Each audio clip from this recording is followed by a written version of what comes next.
बाप कशाला म्हणतात तो बाप? दिवाळीच्या सणाला सगळ्यांना कपडे घेतो, पण स्वतःचा विचार करत नाही तो बाप आहे. स्वतःची चप्पल 10 वेळा शिवून 30 घालतो जोपर्यंत ती पारच कामातून जात नाही. पण मुलांना मात्र ब्रँडेड चपला घेतो, नाही का?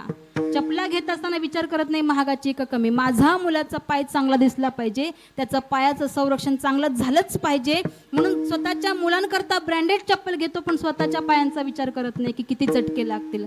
एखाद्या कोपऱ्यामध्ये जर चप्पल फाटली, त्या फाटलेल्या चपलेतून जमिनीचे चटके जरी बापाला बसले ना, तरी बाप विचार करत नाही की मला चप्पल घेतलीच पाहिजे, पण मुलाला मात्र मागता क्षणी घेऊन देतो.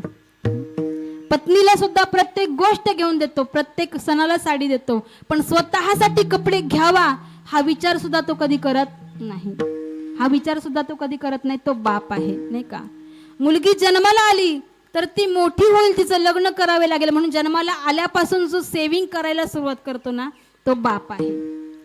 जो जन्माला आल्यापासून मुलांच्या शिक्षणाकरता सेविंग करायला सुरुवात करतो तो बाप आहे.